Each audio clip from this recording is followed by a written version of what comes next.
Bonjour à toutes, bonjour à tous. Aujourd'hui on va parler du PPMS, c'est le plan particulier de mise en sûreté. On va en parler parce qu'on va bientôt faire des exercices pour apprendre à nous protéger, notamment des risques majeurs.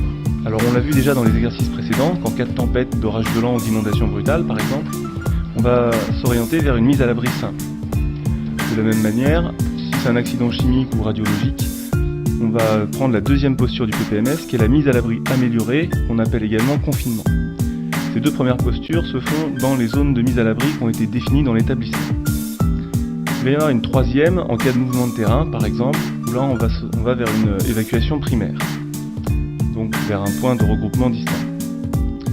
Maintenant, le PPMS a vocation également à nous protéger des menaces majeures, qui ne sont pas d'ordre accidentel, mais bien intentionnel. Par exemple, en cas d'attentat extérieur à l'établissement, type fusillade ou explosion, on va retomber sur nos pattes puisqu'on va retomber sur les deux premières postures, la mise à l'abri simple ou améliorée, en fonction de la nature de l'attentat.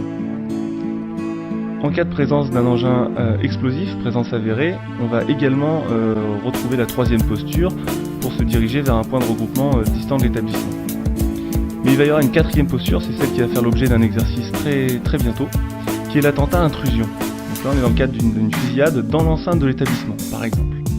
Où là la nouvelle posture prévoit de s'échapper ou de se cacher, avec un choix à faire. Alors je vous propose de regarder une petite vidéo et on se retrouve juste après pour quelques explications supplémentaires. A tout de suite. En cas d'attaque terroriste, avant l'arrivée des forces de l'ordre, voici les comportements qui peuvent vous sauver. La première réaction à avoir est de s'échapper. Pour cela, identifiez d'où vient le danger pour vous en éloigner un maximum et le plus rapidement possible. Ne vous exposez pas. Penchez-vous ou courbez-vous pour vous abriter. Si possible, aidez les autres personnes à s'échapper. Alertez les personnes autour de vous et dissuadez-les de pénétrer dans la zone de danger. Si vous ne pouvez pas vous échapper, cachez-vous. Enfermez-vous à double tour. Barricadez-vous avec des meubles ou objets lourds. Éteignez toutes les lumières et coupez le son de tous les appareils. Allongez-vous au sol et éloignez-vous des ouvertures. Abritez-vous derrière un obstacle solide, un mur, un pilier, une voiture. Coupez la sonnerie et le vibreur de votre téléphone. Dès que vous êtes en sécurité, alertez les forces de l'ordre en appelant le 17 ou le 112 et obéissez-leur. Au téléphone, ne paniquez pas, précisez le lieu exact de l'attaque, le nombre et la description des assaillants, le type d'arme utilisée, le nombre estimé de victimes. Ces renseignements peuvent sauver de nombreuses vies. Si possible, aidez les blessés. Une fois les forces de l'ordre arrivées, ne courez en aucun cas dans leur direction. Gardez les mains levées, ouvertes et bien visibles sans faire de mouvements brusques. Si vous attendez les secours et les forces de l'ordre, et si vous êtes en sécurité, vous pouvez sauver des vies en réalisant les gestes d'urgence. S'il y a saignement, appuyez fortement dessus en utilisant si possible un linge propre, t-shirt, pull ou autre. Maintenez la pression sur la blessure jusqu'à ce que les secours prennent le relais.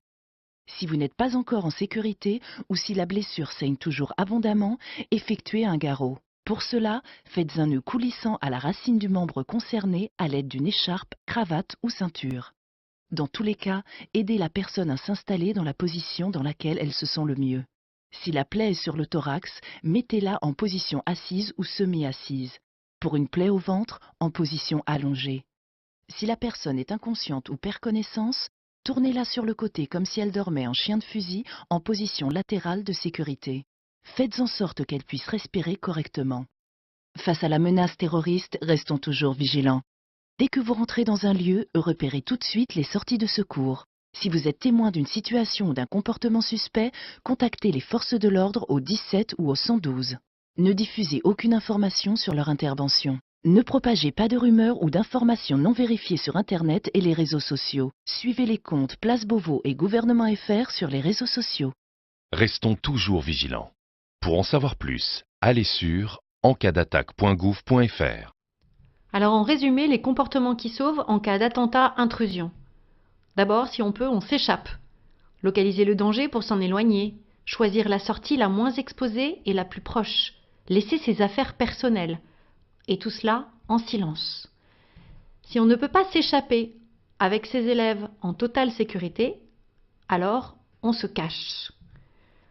Il faut choisir les locaux les moins exposés et les plus proches, verrouiller les portes, se barricader, éteindre les lumières et les ordinateurs, se cacher dans l'angle mort et hors de vue. Et tout ça en silence, coupé sonnerie et vibreur de téléphone. Après s'être échappé ou s'être enfermé dans une salle refuge, on va très vite alerter.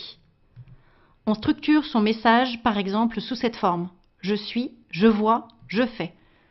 Il faut s'identifier et se localiser, décrire la situation le plus précisément possible, nombre d'individus, localisation, type d'arme ou tout autre élément utile, rendre compte des premières actions réalisées, déclenchement du signal sonore spécifique, gestes de premier secours, et suivre les consignes, ne pas raccrocher le premier.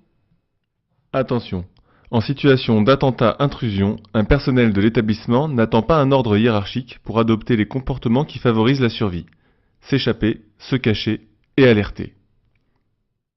De la même manière, au sein d'un établissement, la conduite ne sera pas forcément la même pour tous. Certains pourront peut-être s'échapper, d'autres devront se cacher. Comment appliquer ces consignes dans le contexte scolaire ? Dans mon école ? Mon collège ? Mon lycée ? Si j'ai des élèves ? On va regarder quelques exemples pour s'inspirer de ce qui se fait outre-Atlantique. Guys, so the math today, we were talking about the distributed property. Kelso Elementary. Kelso Elementary. Boys and girls, there's a bad guy in the computer lab. We need to run and escape the danger as quickly as possible. Go. Donc là, on voit que les élèves ont été parfaitement briefés, ils connaissent l'itinéraire à suivre. Certains même mettent le doigt sur la bouche pour montrer qu'il faut être silencieux. Alors évidemment, on va s'adapter à la population d'élèves qu'on a, mais l'idée c'est que voilà, ça se fait pas tout seul, ça mérite un entraînement, et c'est le pourquoi de l'exercice. Maintenant, on va voir la deuxième modalité qui est se cacher avec un exemple au Québec, à Montréal. Deux fois par année, à l'école Pierre-Éliott Trudeau, le calme des cours est perturbé par un exercice pour préparer les élèves en cas d'intrusion d'un individu armé. Tous savent quoi faire. Les élèves se blottissent rapidement contre le mur pendant que l'enseignante ferme la porte et s'assure qu'elle est bien verrouillée. Il faut garder le silence pour éviter d'attirer l'attention du tireur. La directrice passe ensuite de classe en classe pour simuler la présence de l'intrus et vérifier si les portes sont verrouillées. Il est bon de faire pratiquer les enfants. La directrice supervise l'exécution du plan d'urgence qui existe dans toutes les écoles de la commission scolaire English Montréal. L'exercice dure 1 minute ou 2 à peine. Aujourd'hui, les élèves suivent les consignes à la lettre. Voilà, nous vous invitons à vous appuyer sur l'ensemble de ces documents, l'affiche Réagir en cas d'attaque terroriste, le guide des bons réflexes Vigilance Attentat du Secrétariat général de la Défense et de la Sécurité nationale, la publication de l'ONS mise à jour en septembre 2016 sur les établissements d'enseignement face à l'événement majeur, la brochure Orsec sur le PPMS publiée par le ministère de l'Intérieur et ses partenaires. Toutes ces ressources sont disponibles sur le site de la DSDEN des Yvelines dans les pages risques majeurs et accessibles directement par un lien au bas de cette vidéo. Merci d'avoir vu cette vidéo et n'hésitez pas à la partager.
Je fais pas de mots, c'est compliqué. Oui, alors, je te correspondais en face soirée, il y a un élève qui est tombé. D'accord. Et qu'est-ce qui lui est arrivé? Il est tombé, il a mal quelque part? Il s'est blessé? Oui, il a mal au dos. Il a mal au dos? Est-ce qu'il arrive à bouger? Oui. Non. Il n'arrive pas à bouger? Bon. Il est conscient alors, il vous répond? Oui. D'accord. Vous êtes où exactement, Mehdi? Correspondais en face soirée. D'accord, vous êtes qui? Un élève. D'accord. Et la personne qui est tombée, c'est un garçon, une fille, un homme, un adulte, un autre élève? D'accord. C'est quoi votre numéro de téléphone? 06 79 030 33 91. D'accord. Je rapproche. Vous pouvez rapprocher, on vous envoie une équipe de suite. D'accord, merci. J'ai appelé les urgences ce matin.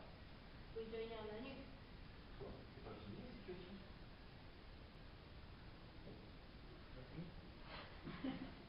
J'ai rien dit.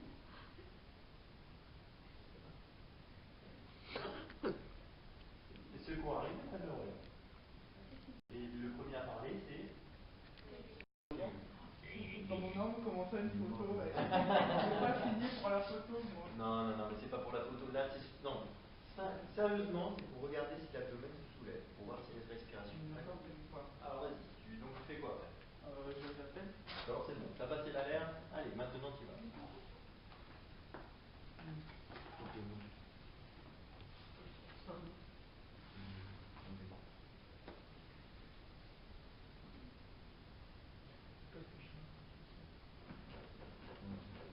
Oui.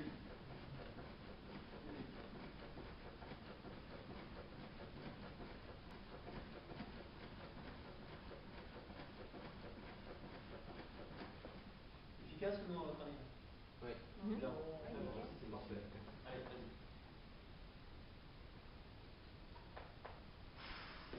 Non, ça passe pas. Rien qu'au bruit, ça passe pas. Ouais. J'ai pas vu la poitrine, mais rien qu'au bruit, ça passe pas. Vas-y. Ah, oui, c'est passé, mais tu souffles trop fort. Moins fort. Oui, c'est mieux. Mais c'est parce que tu souffles un peu trop fort. C'est comme les compressions.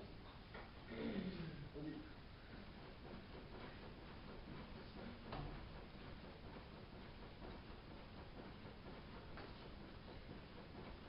Plus vite.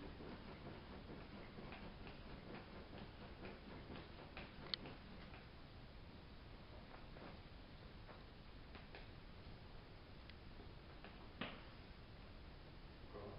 Ça fuit un peu là, au niveau de la bouche. Comment? Ça fuit un peu au niveau de la bouche, peut-être. C'est vrai? Ouais. Allez, refais encore une dernière fois et puis après c'est bon.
Created using Powtoon.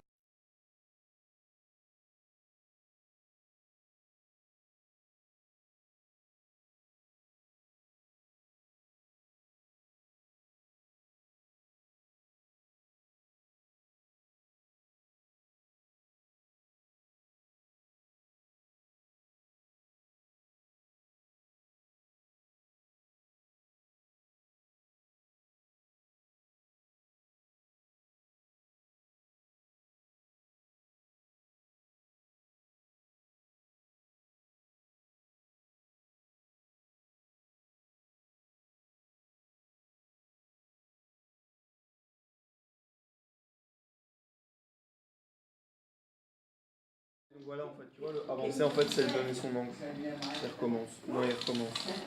C'est pas possible.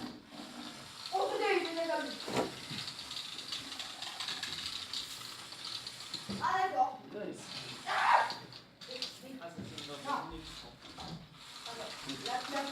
Et bah voilà, alors vous allez en refaire. Écoute, je crois que c'est fini. Vous lui avez dit que c'était à 30 minutes et il n'en peut plus de sortir. C'est fou, hein, il se... Pourquoi il avance pas? Ah, arrête. Ah non, Lucien, cela t'as pas le droit.